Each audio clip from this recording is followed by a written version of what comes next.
Sholat dari dulu sampai sekarang masih usolli. Tanya dalilnya, nggak pernah tahu, nggak pernah ada. Mana keterangan nggak pernah ada? Kok nggak berubah? Nggak berubah. Kenapa? Antum sebagai seorang dai berubah dong ibadah antum kepada yang lebih baik. Tanya.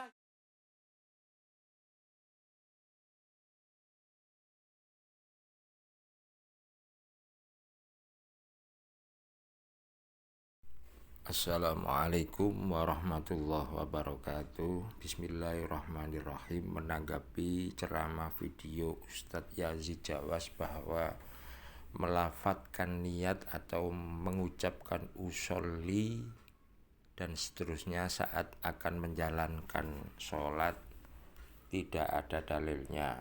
Oke, kita sepakat dulu bahwa niat adalah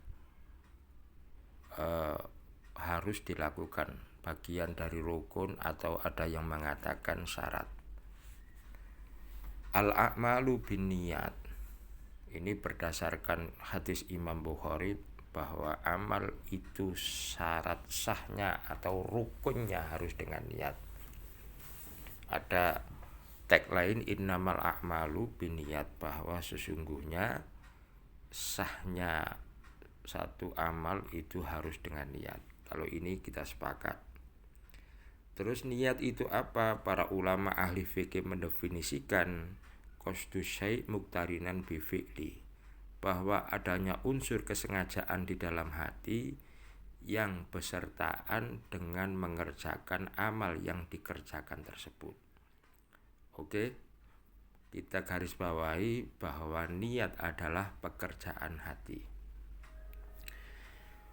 Lah, ada ulama yang menulis kitabul fiqh ala madzahibil arba'ah, yaitu Abdurrahman Al-Jaziri, menulis kitab fikih perbandingan 4 mazhab.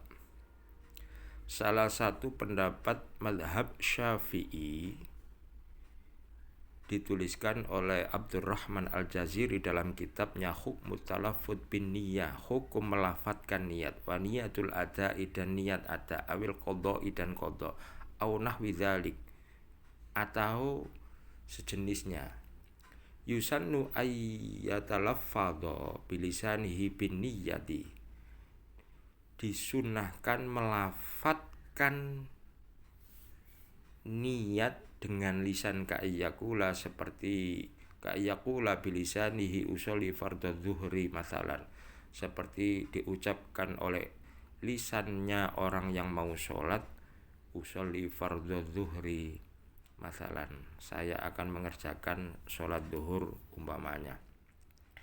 Li'anna fi dzalika, tujuan dari disunnahkan atau diperintahkannya, nanti kita pembahasan sunnah itu ada yang sunnah menurut ahli hadis, ada yang menurut sunnah menurut ahli fikih dan seterusnya. Anda harus bisa membedakan. Li'anna fi dzalika tambihan lil qalbi, sebab mengucapkan niat atau talaffuz bin niat yang hukumnya sunnah, artinya sunnah tidak dilafatkan juga tidak apa-apa kalau hati Anda memang bisa melafatkan atau niat. Tujuannya apa? Tujuannya li'anna fi dzalika tambihan lil qalbi, agar mengingatkan hati, sebab niat itu harus mengandung 4 unsur, nanti kita jelaskan. Falau nawa biqalbihi sholatadz zuhri, saumpama ada seseorang berniat di dalam hatinya sholat zuhur umpamanya, lakin sabaqa lisanuhu faqala nawaitu usholil asra, lisannya mengucapkan saya niat sholat asar, hal tersebut tidak masalah, fa innahu la yadurru, tidak masalah, li'annaka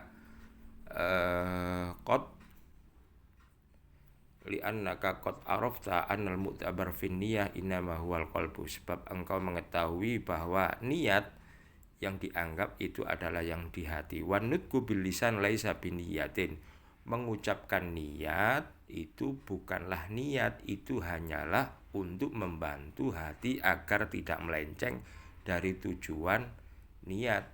Wa innama huwa musa'idun ala tambih, itu hanya membantu untuk mengingatkan tambihil qalbi. Fa khata'ul lisani, kekeliruan lisan la yadurru, tidak menjadi masalah, madamat niatul qalbi sahihah, selagi hatinya itu benar. Ini jelas. Jadi tujuan talafut itu adalah untuk hati bisa niat dengan benar. Karena apa?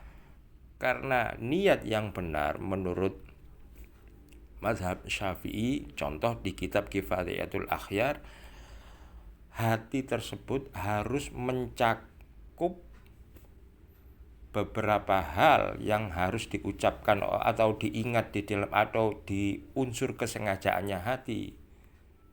Apa unsur-unsur niat yang harus ada di dalam qasdu, di dalam hati orang yang akan menjalankan sholat?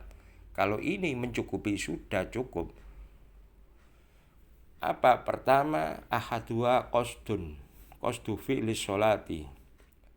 Ada unsur kesengajaan untuk melakukan sholat, yaitu usolli, saya melakukan sholat ketika Allahu Akbar. Wasani ta'yinu sholati al-muta'ati biha, yaitu menjelaskan sholat jenisnya apa yang dilaksanakan, zuhur, asar, maghrib, isya, subuh. Wasalis, yang ketiga, ayyan wiya al-faridhata alal asohi, pendapat yang lebih kuat mengatakan fardon, jenis sholat itu fardu atau sunnahnya. Yang keempat, ini juga sama, masih mukhtalaf, qadha atau ada itu disebutkan atau tidak. Yang terpenting adalah pertama dan yang kedua, usolli dan jenis sholatnya apa. Kalau hati seseorang itu sudah memenuhi unsur-unsur niat 4 ini, tentu tidak pakai usolli juga tidak apa-apa. Akan tetapi yang banyak kita orang awam seringkali lupa, seringkali tidak bisa fokus kecuali dengan bimbingan melafadzkan niat usolli fardhol zuhri, umpamanya usolli fardhos subahi, umpamanya saya niat sholat subuh, saya niat sholat asar, saya niat sholat maghrib. Dengan begitu kita ketika sholat benar-benar sadar bahwa yang kita jalankan itu sholat maghrib. Sekedar itu saja. Saya kira tidak perlu menjadi masalah pembahasan, apalagi sampai membid'ah-bid'ahkan hal tersebut. Saya kira menunjukkan bahwa kita itu pernah ngaji fikih atau tidak. Saya kira itu cukup. Wal afu minkum. Assalamualaikum warahmatullahi wabarakatuh.